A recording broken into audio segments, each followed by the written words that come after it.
Olha, para você que está acompanhando o 3 em 1 agora conosco, e se você quiser entender os próximos passos, o que a gente pode esperar do ponto de vista jurídico e também do andamento desse processo a partir dos fatos ocorridos hoje, eu já convido para essa conversa o professor Matheus Falivene, que é doutor em Direito Penal pela USP e também especialista em delação premiada pela Fundação Getúlio Vargas. Doutor, seja muito bem-vindo, prazer recebê-lo aqui no nosso 3 em 1. A gente estava discutindo aqui um ponto de não retorno. Em termos jurídicos, como é que o senhor avalia a maneira como esse processo será conduzida a partir de agora, com um de seus réus tendo uma tornozeleira eletrônica por causa também, segundo a decisão do ministro, de uma conspiração lá fora para pressionar o judiciário no Brasil? Boa tarde. Boa tarde a todos. Bom, a situação é bem complexa do ponto de vista jurídico, não só pela gravidade da medida, né, a medida cautelar diversa da prisão preventiva ou as cautelares diversas que foram decretadas são consideradas graves, porque são um nível apenas abaixo ali da prisão preventiva. Então, monitoração eletrônica, proibição de contato, horários que devem permanecer em casa. Inclusive, isso vai acabar beneficiando o Bolsonaro com um instrumento, uma detração. Então, quer dizer, a medida é grave. Tem uma questão também que é muito importante aí, e essa questão justamente do ponto de não retorno, que é a questão de como vai se provar isso que é alegado ali pelo Ministério Público Federal e que o ministro Alexandre de Moraes colocou na sua manifestação, na sua decisão, que é essa ingerência, eventual ingerência do ex-presidente Bolsonaro com relação ao Trump, né? Então ele fala assim, você tem aqui um novo ato antidemocrático, você tem aqui uma tentativa de mexer no processo, né, de ali coagir os atores processuais, uma tentativa de obstruir a investigação, obstruir a justiça, por meio da utilização da atuação do presidente Trump, presidente americano, nessa questão das tarifas, eventuais sanções, etc. Mas a questão aí é como você prova, porque a gente tem que lembrar que no direito penal você tem que ter o nexo de causalidade, que é o quê? A conduta da pessoa levar ao resultado, que é o cometimento do crime. E a gente vai ter que ver como é que a acusação, no caso, vai fazer para provar que a conduta do ex-presidente Bolsonaro levou à atuação do presidente Trump, se ele teve uma ingerência, se ele teve domínio do fato dessa conduta. Porque a gente tem que lembrar que o presidente Trump é o presidente dos Estados Unidos, né? É um bilionário, um homem poderoso, ele atua por si mesmo, e a questão é como vai se provar isso. E a gente vai ver isso agora no curso do inquérito, se realmente tem prova disso ou não. Me veio uma dúvida na hora que eu vi a operação, porque em outros momentos, quando a gente acompanhou pessoas utilizando tornozeleira eletrônica, foram casos de prisão domiciliar. O que difere, né? Que distância que está o presidente Jair Bolsonaro de uma prisão domiciliar a partir dessa determinação ou dessa medida cautelar adotada pelo ministro Alexandre de Moraes? Questão bem interessante, na verdade, como a medida cautelar nesse caso é bastante restritiva na parte deambulatória, na parte de deslocamento, ela equivaleria a quase uma prisão domiciliar. Lógico, ele pode sair durante o dia, ele tem um horário que em tese poderia se deslocar, mas há uma limitação noturna. Então, para efeitos de detração, né, detração é o quê? É o desconto, se ele for condenado, desse tempo que houve as cautelares ou prisão preventiva. Isso no direito chama detração.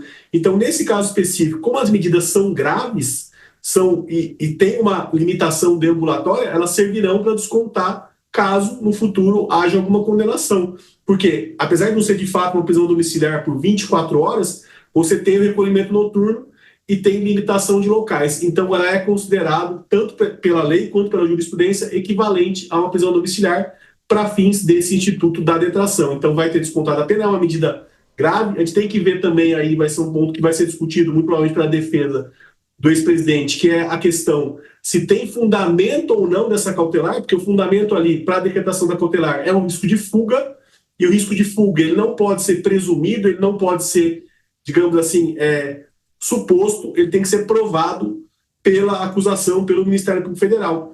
Então, provavelmente a defesa dele vai buscar acesso ao inquérito para verificar se de fato tem esse risco.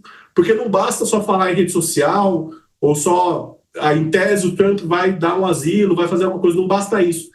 Tem que haver o risco concreto de fuga, que é o que é, está planejando alugar um avião, fugir por terra, fugir por mar, qualquer coisa. Mas não basta a mera ilação, a mera hipótese, tem que haver uma prova de que havia o risco de fuga, e essa é uma questão que a defesa provavelmente vai tentar brigar aí para tirar essas medidas cautelares.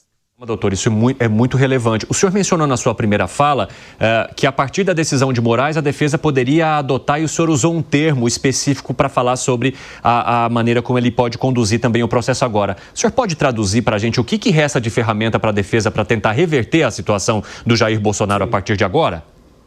Claro, o que acontece? A defesa agora vai pedir acesso a esse inquérito, é um novo inquérito, tem que lembrar, um novo inquérito, uma nova investigação que veio hipoteticamente, depois da carta do Trump do dia 9 da semana passada, investigando se o ex-presidente e o seu filho tiveram ingerência nessa conduta do presidente americano e, por isso, em tese, teriam cometido crimes contra o Estado Democrático de Direito e também crimes contra a justiça aqui no Brasil. É isso que a PGR coloca, é isso que está ali em tese sob investigação.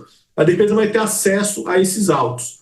A partir desse acesso, o primeiro passo é pedir a revogação das cautelares. E aí vai ser essa questão da prova, se tem ali de fato uma prova que o ex-presidente estaria tentando fugir, estaria tentando se evadir do Brasil. Esse é o primeiro ponto.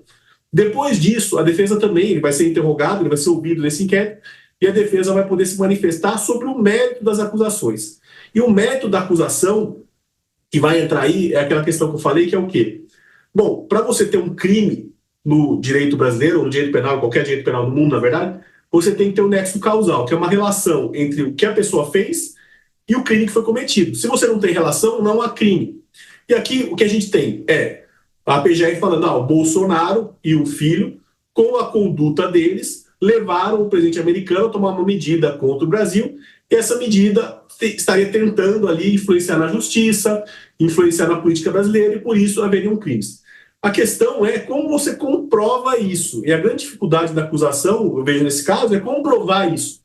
Será que vão ter mensagens? Será que vai ter alguma coisa? Ou ali só as redes sociais, só o que ele falou, já basta isso? Tem que lembrar que postagem em rede social é uma prova fraca, é uma prova frágil. E no direito penal, cabe à acusação provar a acusação e a prova tem que ser robusta. Você não pode condenar uma pessoa por provas fracas. Esse é um ponto. Tem uma outra questão também que está colocada aí nesse caso, que está para além dessa cautelar, além do próprio inquérito, que é a busca e apreensão. Na busca e apreensão, a gente teve uma questão que foi determinada de forma muito aberta. Naquilo que no direito a gente chama de fishing expedition, né, que é pesca probatória. Então, ali o ministro Alexandre de Moraes determinou que houvesse a busca e apreensão e fossem apreendidos documentos, pendrives, computadores celulares, autorizando o acesso a esses eletrônicos. E a questão, e aí isso é colocado não só nesse caso, mas em vários casos, é que quando você tem acesso ao celular, por exemplo, ao computador, você vai ter acesso a questões talvez que estejam para além daquilo que é investigado. Né? Questões aí que podem levar a investigação por outros crimes, e daí fica a discussão se também isso seria válido ou não.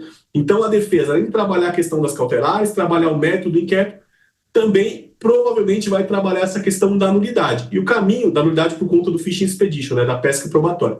E muito provavelmente vão tentar levar essa questão para a turma ou para o plenário.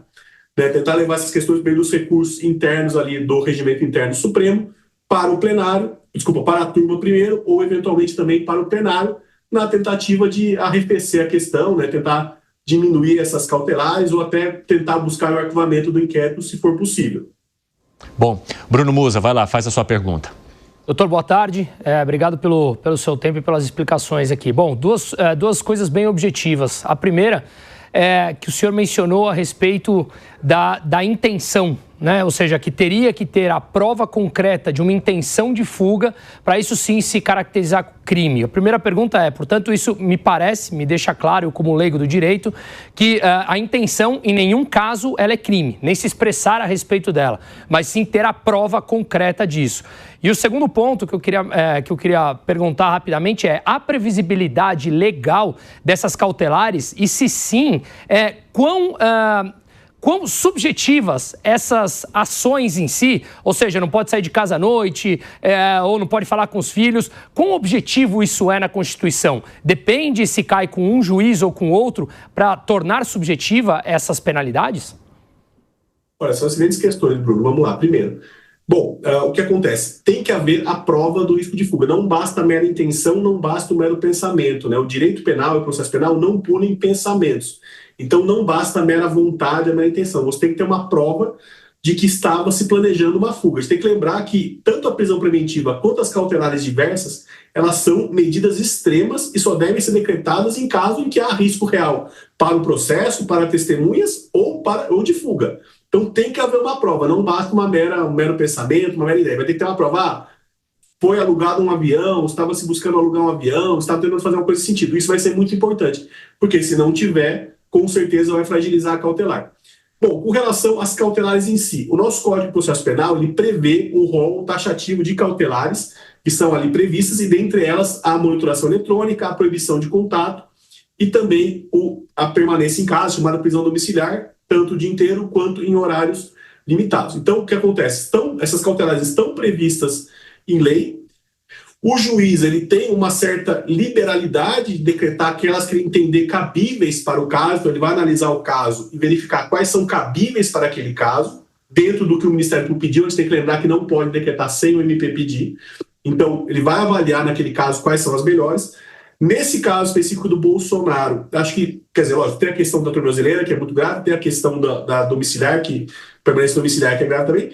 Mas, como por ele ser um político, a questão da proibição de rede social acho que é bastante complexa, porque ele atua por meio da rede social, ele é conhecido por isso. Então, acho que essa é uma cautelar bastante complexa, e também a proibição de contato com os filhos. Né? Lógico, você pode dizer, os filhos eventualmente podem ser investigados nesse caso, mas quantos anos vai durar esse inquérito, quantos anos vai durar um processo, vai proibir esse contato familiar? Essa é uma questão que eu acho que é bastante complexa, né? Proibir o contato familiar e também proibir o uso de rede social por ele ser um político, ser alguém que é conhecido por usar redes sociais. Então, acho que são cautelares gravosas, estão dentro da legalidade em tese, né? Lógico, vai ter que se avaliar agora se tem prova, se tem motivação para elas terem sido decretadas, mas em tese estão dentro do que prevê o Código de Processo Penal. A questão só é esses dois pontos aí, limitação de liberdade de expressão e limitação de contato com a família, que eu acho que são complexas. Doutor Matheus, o senhor está trazendo pontos muito importantes para nos ajudar a identificar tudo que está envolvido nesse processo e também os próximos passos. Então a gente vai continuar. O Fábio Piperno tem uma pergunta para o senhor. Ô professor, boa tarde. Professor, nesses últimos dias, tanto o presidente Trump como a família Bolsonaro emitiu uma série de mensagens, né? E que, de certa forma, eu não estou aqui discutindo o juízo de valor, se isso é justo ou se é injusto, mas o senhor não acha que elas podem servir como argumento material para essa decisão da PGR ratificada pelo Supremo, uma vez que, por exemplo, lá na primeira mensagem da semana passada, o presidente Trump disse 50% em um caso, o Brasil, porque o que estão fazendo com o ex-presidente é uma desgraça. E aí nós vimos várias manifestações da família Bolsonaro vinculando a taxação ao Brasil exatamente ao processo do qual ele é o principal alvo e, sobretudo, a exigência da anistia. Então, o senhor não acha que isso serviria como embasamento material a essa decisão tomada hoje?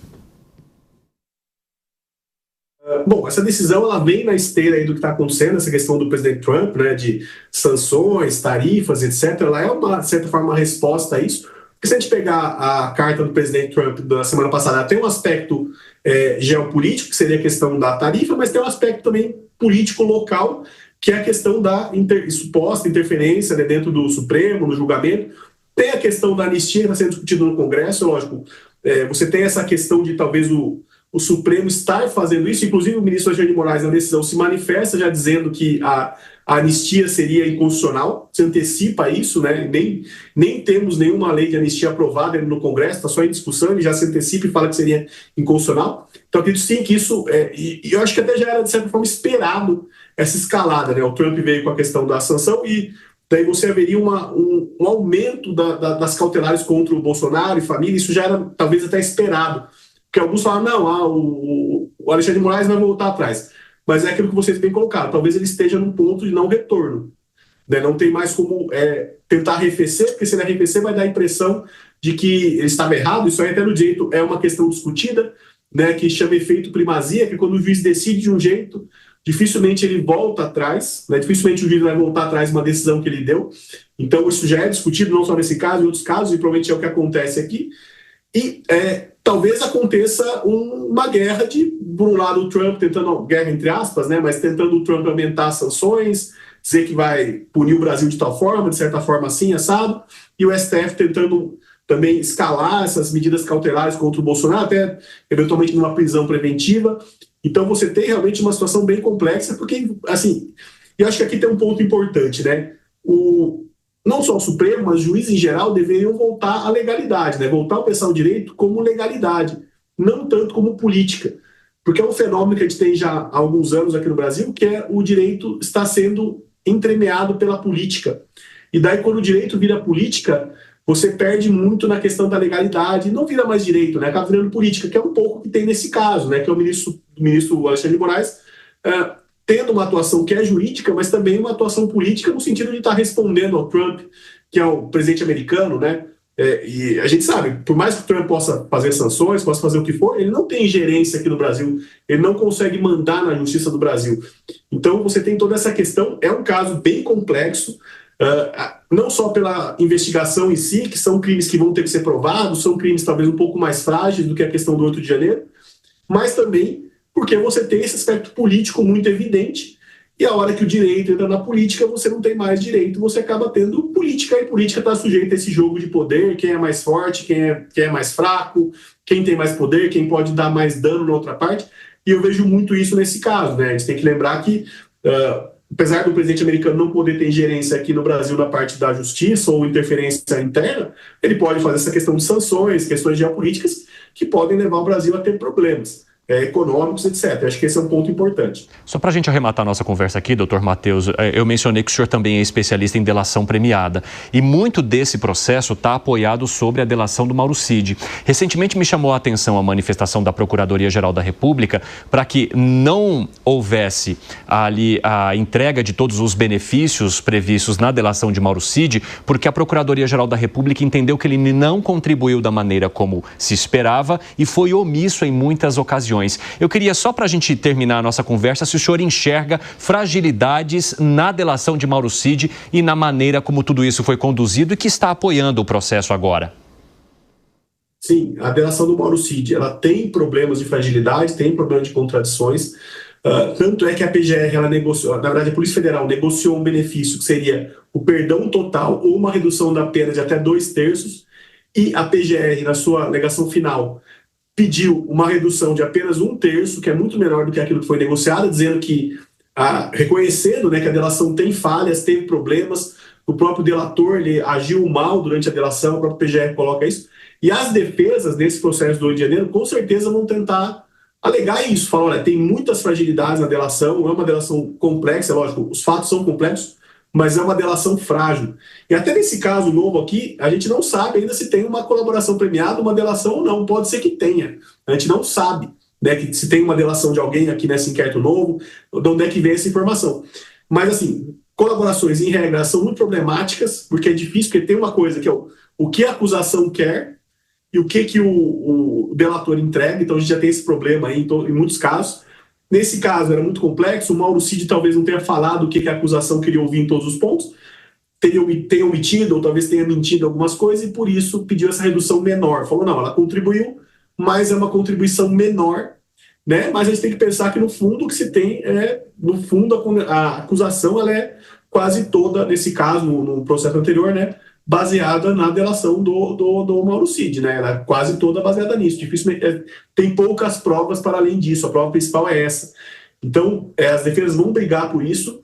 Provavelmente, assim, a gente entende que talvez hoje quase com certeza haverá condenação, mas com certeza as defesas vão tentar brigar para dizer não, essa prova não é válida e tem que haver absolvição, falta de provas dos réus, inclusive do ex-presidente Jair Bolsonaro. Doutor, agora eu prometo de verdade, a última. Vai, Alangani, rapidinho. Boa tarde, professor. Supostamente, quem estaria influenciando as decisões de Donald Trump seria Eduardo Bolsonaro. Num primeiro momento, não lhe parece exagerado medidas cautelares contra o pai dele, Jair Bolsonaro? Ou seja, a fundamentação jurídica? Boa pergunta, Alan. Realmente, de fato. Eu lendo a decisão do ministro Alexandre de Moraes, a fundamentação dele teve postagens no Twitter ou nas redes sociais dos dois, então os dois estariam influenciando. Lógico, o alvo principal talvez seja o Eduardo Bolsonaro, né, por conta que ele está nos Estados Unidos. Colocou-se o pai junto, né, o ex-presidente Jair Bolsonaro, dizendo não, ele também estaria junto, estaria concorrendo para o crime. Aqui no Brasil, qualquer pessoa que em tese concorre para o crime pode responder por ele. Mas daí vai entrar naquela questão que eu coloquei, como você prova o nexo de causalidade, como você prova que de fato essa pessoa sabia, que é o dolo, né, sabia que o crime ia ser cometido e ajudou no cometimento desse crime. Para você ter uma condenação, tem que se provar isso. E nesse caso, eu vejo como bastante difícil essa prova. Porque como é que vão provar que o Bolsonaro ou o próprio filho, né, o Eduardo, influenciaram o Trump? Né, o Trump é o presidente americano, é o bilionário, né, o homem mais poderoso do mundo. Será que ele seria tão facilmente influenciado assim? Lógico, ele tem interesses políticos, ele tem interesses eleitorais lá, e políticos, etc. Mas será que seria tão fácil assim influenciar ele? Será que ele não faz isso porque ele mesmo, o Trump, quer fazer? Ou ele faz porque ele tem uma ingerência do Bolsonaro? Então, vejo isso. É uma medida que ela é extrema, que foi decretada. É frágil, ao meu ver, é sim uma medida frágil. Com certeza a defesa deles vai explorar isso, porque realmente você colocou, decretou contra o pai também, basicamente por postagens em rede social. A gente não sabe de fato quais provas tem dentro do inquérito, mas se a prova é essa, é postagem em rede social, a meu ver, é uma prova muito fraca para uma decretação de uma medida bastante extrema, que é um passo muito pequeno para chegar depois numa prisão preventiva. Ô, doutor, então, sim, eu acho que é uma medida frágil. É que eles utilizaram também como prova o envio de dinheiro de Jair Bolsonaro para Eduardo Bolsonaro para a manutenção dele lá. E viram nesse financiamento um plano para justamente conspirar contra as autoridades brasileiras. Sim, esse é um ponto interessante, né? A gente vai entrar aí na questão do 357I do Código Penal, que é o crime quando você usa autoridades estrangeiras para conspirar contra o Brasil. Mas aí seriam, e a questão que vai ser discutida aí também, é atos de guerra, tá? E a questão é, as sanções do Trump, elas podem ser consideradas como atos próximos aos atos de guerra ou não? Ou é legítimo comercialmente os países usarem taxas contra os outros? Né? O Brasil, ele usa bastante essa questão da taxa. O Brasil, ele taxa muito importações e exportações. É legítimo outros países usarem ou isso seria um ato de guerra? Vai entrar essa discussão, lógico. E também tem a questão pai e filho aí, que eu acho que a defesa certamente vai discutir. Pelo não, Eduardo Bolsonaro é filho do Bolsonaro, e assim, é normal que você tenha aí uma troca financeira entre pais e filhos, sem que isso seja, de fato, um financiamento a um ato golpista. Então, isso vai ser discutido pela defesa, com certeza, mas acho que tem esse ponto, né? É lógico, você tem um crime, o Código Penal prevê hoje esse crime considerado democrático de direito, que é você conspirar com autoridades estrangeiras para exercer atos de guerra contra o Brasil, mas a questão é, esse ato da tarifa, que é o que a gente tem hoje, a gente não tem ainda uma sanção mais grave, a gente tem a questão das tarifas que ainda nem estão em vigor, elas podem ou não ser consideradas um ato de guerra. O Brasil está em guerra com os Estados Unidos, então vai entrar nessa discussão. Eu acredito que não. Pelos termos legais, pelo que a doutrina jurisprudência interpreta essa questão do crime, eu acredito que não seja considerado um ato de guerra. É um ato que não é interessante comercialmente, né? É uma agressão comercial, digamos assim, mas eu acho que não chega a ser um ato de guerra e provavelmente a defesa dele vai tentar, a defesa dos dois, né, vai tentar discutir isso, e essa questão do financiamento sozinha, a meu ver, não é suficiente para se decretar medidas cautelares diversas. E um último ponto, o ministro menciona uma extorsão confirmada por Bolsonaro ao dizer que se houvesse a anistia, a sanção cairia. Isso é uma comprovação de extorsão de Bolsonaro? Olha, esse ponto da anistia é um ponto bem interessante, na verdade. Né? O ministro já coloca ali que seria inconstitucional a aprovação de uma lei de anistia. No âmbito político, né, é comum que os políticos falem coisas, né? Falem, assim, usem de bravatas, usem de ameaças, entre aspas, sem que configure de fato uma extorsão. Porque a gente tem que lembrar que extorsão é um crime contra o patrimônio, né? Você tem que ter uma obtenção de uma vantagem ilícita mediante violência ou grave ameaça. Juridicamente, isso é uma extorsão. Ela equivale a um roubo, né? E no caso, um político usar de bravata, usar de, digamos assim, de argumentos, eu não vejo como de fato uma extorsão. Lógico, se for aprovada a anistia pelo Congresso, vai ter toda a discussão no STF, com certeza vai ser levado ao STF, o STF pode declarar inconstitucional, o Congresso pode depois derrubar essa decisão também, por meio ali de um decreto legislativo, então vai entrar nesse jogo, mas particularmente, juridicamente, analisando a situação, eu entendo que só o fato dele falar, condicionar uma negociação do Trump é isso, não é uma extorsão, não é, digamos assim, um ato contra a justiça. É legítimo que ele faça isso, considerando o debate político brasileiro, que é um debate democrático e em tese aberto. Dr. Matheus Falivene, muito obrigado por conversar conosco nessa edição do 3 em 1, por nos ajudar a esclarecer tantas das dúvidas relacionadas a esse processo. O espaço está sempre aberto por aqui. Até a próxima. Muito obrigado, até a próxima.